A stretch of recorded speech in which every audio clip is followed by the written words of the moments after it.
Salut et bienvenue sur la chaîne de Les Infos de chez nous. Depuis que les échanges téléphoniques entre le président Alassane Ouattara et Guillaume Soro ont été révélés, la question du retour de ce dernier en Côte d'Ivoire alimente les débats politiques. Adama Bictogo, président de l'Assemblée nationale, a partagé son point de vue sur cette question lors d'une interview accordée à Jeune Afrique. Le 4 avril dernier, Guillaume Soro a confirmé avoir passé un coup de fil au président Ouattara pour saluer le début de la décrispation politique en Côte d'Ivoire, marquée par les mesures d'élargissement prises en faveur de ses proches compagnons, dont le vice-président de Génération et Peuple Solidaire, M. Koné Souleymane. La prochaine fois, ça sera en Côte d'Ivoire. L'élection présidentielle de 2025 n'est plus loin. Il faut s'activer, avait ajouté M. Soro dans son message, alimentant les spéculations sur un possible réchauffement des relations entre les deux hommes et les différentes factions politiques qu'ils représentent. Un signe positif. Interrogé sur son opinion concernant un éventuel retour de l'ex-premier ministre en Côte d'Ivoire, Adama Bictogo a exprimé son soutien à cette perspective.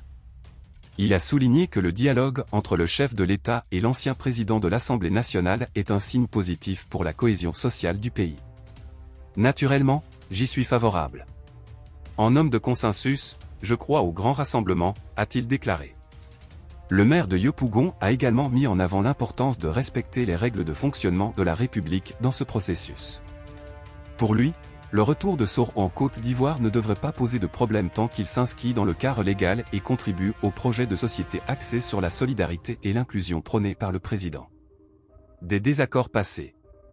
Pour rappel, les relations entre Bictogo et Soro n'ont pas toujours été harmonieuses, notamment lors du refus de ce dernier de rejoindre le RHDP. Directeur exécutif du parti au pouvoir, Bictogo avait à l'époque publiquement encouragé Soro à « libérer le tabouret » de la présidence de l'Assemblée nationale.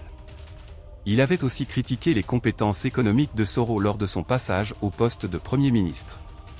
Malgré ces désaccords passés, Bictogo semble désormais ouvert à un éventuel retour de Soro en Côte d'Ivoire.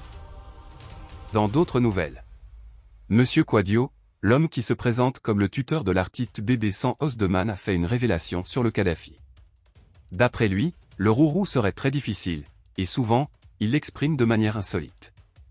Le danseur aurait gaffé en refusant de se laver, et ce durant 12 jours, c'est Bébé Sans Osdeman le vrai problème, au fait. Il est énervant et pousse à bout.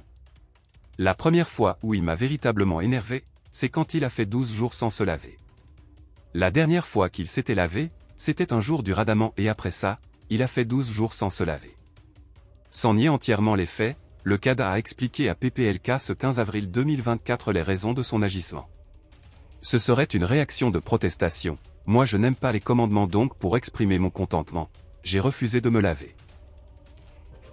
Si vous avez aimé cette vidéo, merci de liker, partager, commenter et surtout vous abonner à la chaîne.